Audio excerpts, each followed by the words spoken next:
بسم الله الرحمن الرحيم. ازيكم يا حبايبي، عاملين ايه؟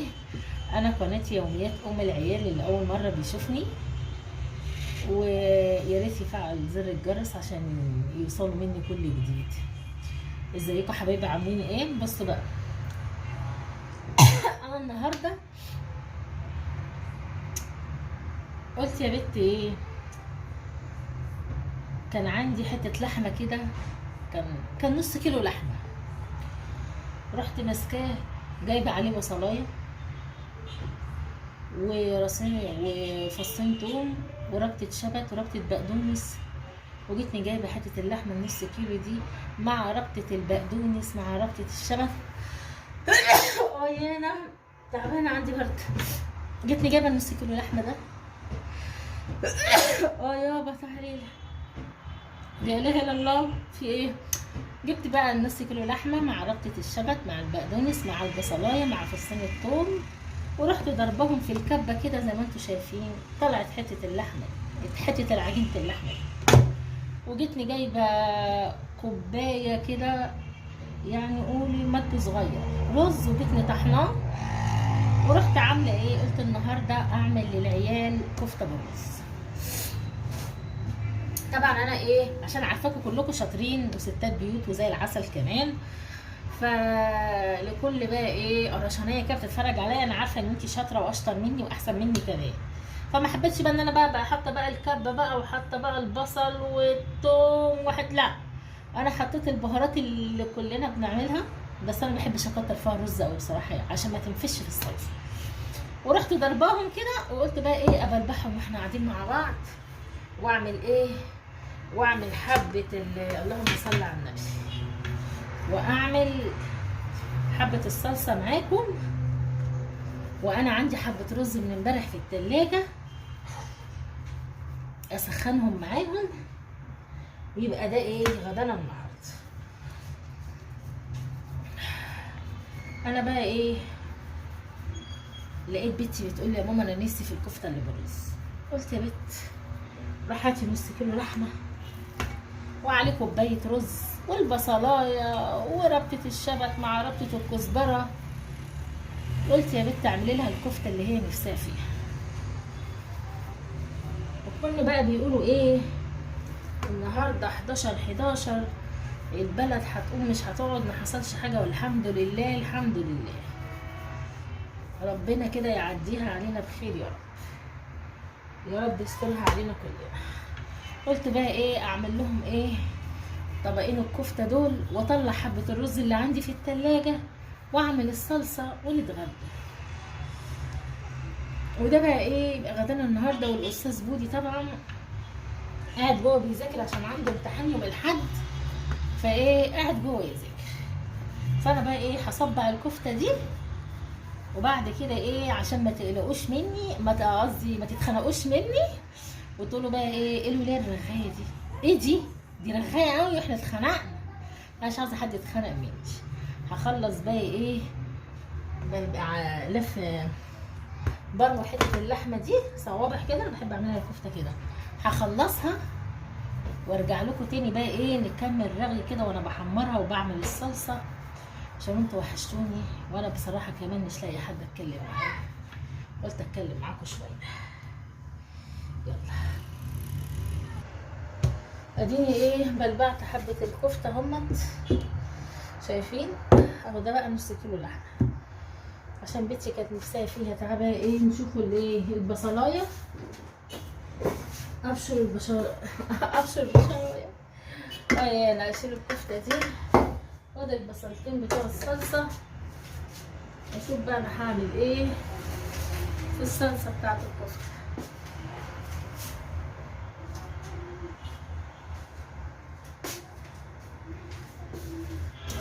بصوا يا جماعه، انا كنت عايزه اكلمكم على حاجه كده وانا بعمل الاكل هناك، عشان الحاجه دي وجعاني قوي وانا عايزه اتكلم. بصوا كلنا ساعات بنتعشم في ناس وممكن متوقعين، استغفر الله العظيم يا رب صوت الامين، الله اكبر الله اكبر، اشهد ان لا اله الا الله اشهد ان محمدا رسول الله. بصوا يا جماعه، انا بشرت البصلايه اهي. احط فيها ايه؟ احط البتاع ده على النار. اقعد اتكلم معاكم كده على حاجه عمالي احباط بصراحه، مزعلانه. بزعل من الناس اللي بتعشم الناس. يعني ساعات حد يعشمك ايه، لا والله ده انا هقف جنبك، لا والله ده انا مش عارفه ايه، لا ده انا وده انا وده انا وده انا، وفي الاخر تلاقي حد وقف ولا تلاقي حد عمل حاجه، ولا بتشوفي اساسا اي حاجه كويسه. ما بتشوفيش الا ندالة وقلة بس وبس. لكن موقف حلو لا، ما تلاقيش، ما تشوفيش اي حاجه حلوه، ما تشوفيش الا ندالة وقلة بس.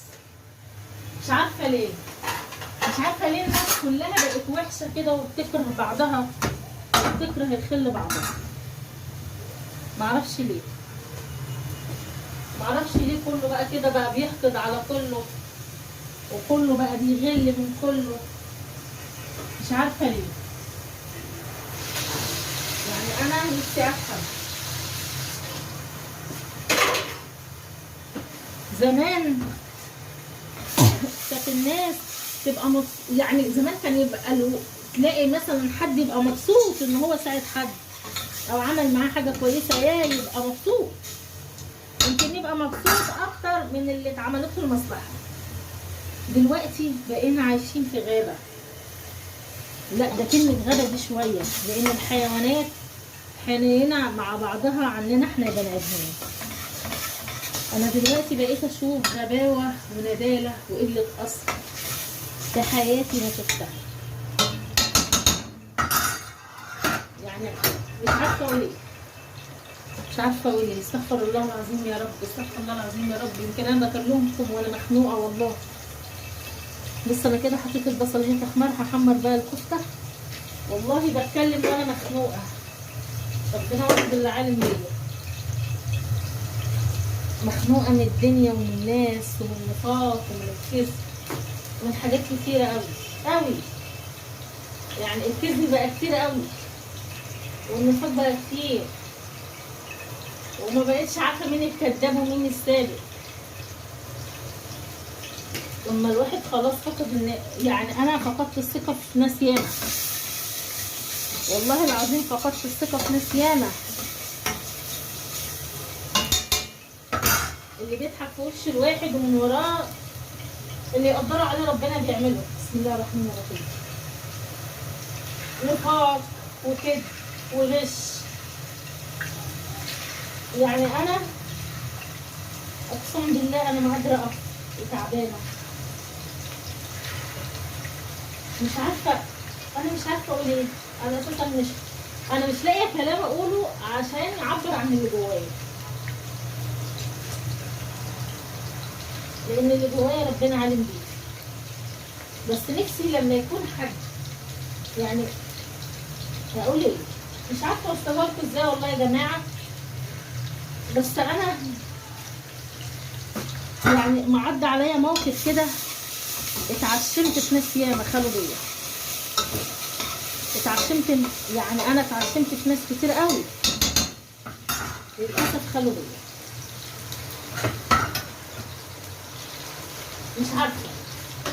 مش عارفه يمكن احنا بقينا في زمن بيفكروا لما بيلاقوا مثلا ان انا لو وقفت مع البني ادم ده يمكن يكون حاجه كويسه، يقول لك لا ما اقفش معاك خليك. يمكن مثلا يبقى في يوم احسن مني ولا حاجه، لا، مع ان اللي ربنا كاتبه هو اللي هيكون. مش عارفه يا جماعه هو ايه اللي جرى في الدنيا. يعني انا نفسي افهم حاجه، هو ايه اللي جرى في الدنيا؟ هو خلاص ما بقاش في خير في الدنيا؟ خلاص بقينا كلنا بنكره الكل بعضينا؟ خلاص بقى لما حد مثلا يكون هيقف مع حد في موقف يجي لاخر لحظه يقول لك لا اسيبه؟ بقينا يعني بقينا بنفرح ان احنا ازاي بنتفنن ان احنا نأذي بعضنا. والله العظيم بقيت احسها جامد، احنا بقينا بنتفنن ازاي نأذي بعضينا، خصوصا بقى لما تكون واحدة صاحبتك كده عشرة سنين يعني، وتبقي بقى متعشمة ان انت في موقف هتلاقيها في الدقيقة بتاعتك هتلاقيها تقف جنبك، وتلاقي ندالة ولطاعة كده وقلة الأصل، وما يعرفوش يعني ايه عيش وملح ولا عشرة، دول بيعرفوا ازاي. بصوا البصل الاحمر، طب بحط الطماطم بقى. الطماطم دي انا كنت جربتها في الخلاط وحطها عندي في الفريزر. استنى بقى ايه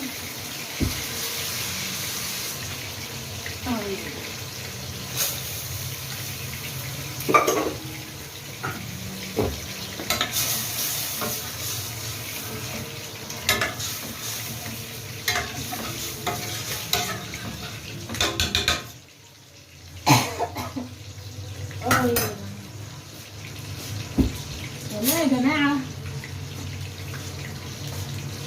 أنا من كتر الوحش اللي شفته في حياتي والكذب اللي شفته أنا ما عدتش بثق في حد، أو مش بعدتش بثق، ما بصدقش إلا لما الحاجة تحصل قدامي. ما حصلتش خلاص، بحس إن اللي قدام مني ده يعني إيه، زي ما بيقولوا كده إيه، بق على الفاضي. الناس بتبقى عاوزة تعرف أسرار الناس وأخبار الناس، بس ما بتعملش حاجة. هما يعرفوا أخبار الواحد وخلاص، لكن يعملوا حاجة لا. يساعدوا مثلا إن هما يعملوا أي شيء لا. هما يعرفوا الأخبار، يقعدوا يرغوا، يقعدوا يتكلموا وخلاص على كده، لكن موقف لا. ما عدتش بشوف حد بيقف موقف. ما عدتش بشوف الكلام ده. الكلام ده كان زمان على ايام امي وجدتي، انما دلوقتي ما عادش فيه الكلام ده خالص. احنا دلوقتي بقينا في اخر الزمان، استغفر الله العظيم. بصوا بقى الكفته اهي، بصوا يا جماعه، اقسم لكم بالله وهي بتتقلى كده ريحتها ما اقولكوش. شايفين وهي بتتقلى كده الريحه من التوابل بتاعتها ما اقولكوش، حاجه كده تتاكل حقيقي. بس لما احط الكمين، انتوا عارفين انا دلوقتي قاعده عيالي في الاوضه، بقول لهم لو جم جنبي هياكلوها كده زي متحمره، مش هلحق احط حاجه في الصلصه.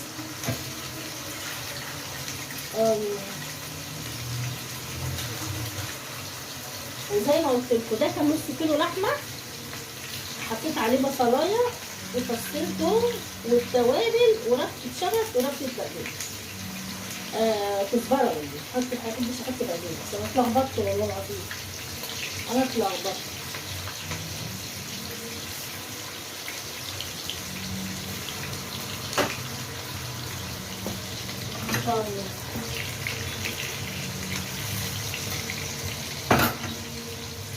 بعد بقى ما احمرها بقى هحطها بقى في الصلصه كده، وهتشوفوا بقى ايه احلى كفته بالرز. بسم الله الرحمن الرحيم. بسم الله.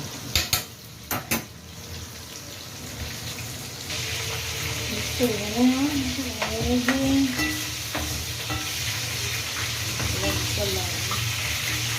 ادي الصلصه دي هاخد حبه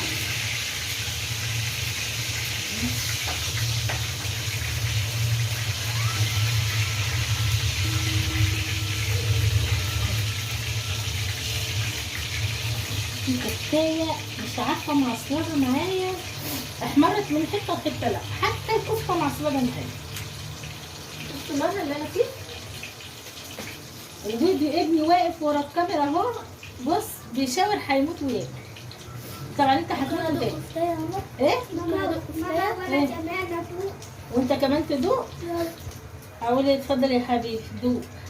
وانا كمان. وانت كمان اتفضل دوق. يلا استنى لك واحده بتكون برد. ايوه ثواني بقى اكفي كده.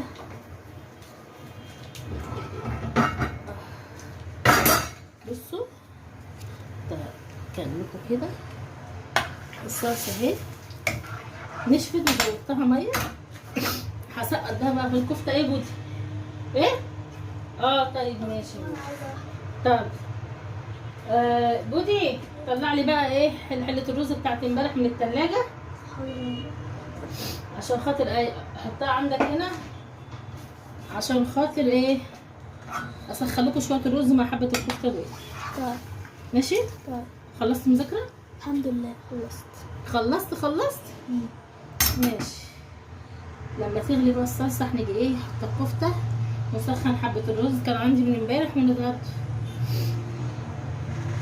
بس يا جماعه الصلصه اهي نشفت وزودتها ميه وبتغلي. احط بقى الكفته بتاعتنا دي. يا دوبك بص الكفته ديت عشان تتاكل وتبقى حلوه، خدوها مني بقى نصيحه، تتحط في الصلصه يا دوبك تغلي غلوه ونطفي عليها وتتغرف بقى على كده. يعني ما تستناش لما ايه تفضل تغلي فيها، لا هي غلوه بس كده على النار وتتغرف بقى ايه مع حبه رز ابيض كده، رز بالشعريه، رز مدسوس. كل واحده فيكم بقى ايه، وانا عارفاكم ان انتوا ايه شاطرين يا رشانه اللي تسمعيني انت وهي، كل واحده فيكم حسب ايه مزاجها وحسب طريقتها في الاكل. بس هي بتغلي غلوه كده وهطفي عنها واغرف بقى ايه واسخن شويه الرز عشان خاطر عيالي.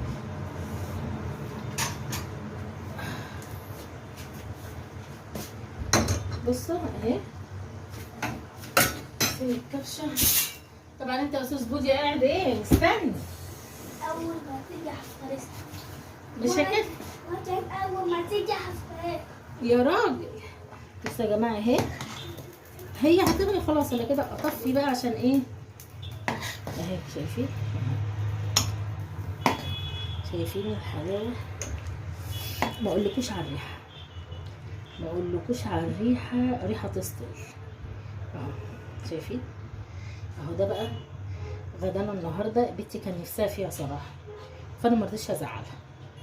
ده كان غدانا النهارده كفته بالرز، وكان عندي شويه رز بيض من امبارح هسخنهم. ويا ريت لو عجبك الفيديو ما تبخليش عليا باللايك، واللي اول مره يشوفني يفعل زر الجرس عشان يوصله مني كل جديد في قناه يوميات ام العيال. ما تنسيش اللايك، و ربنا يخليكم ليا وما يحرمنيش منكم ابدا.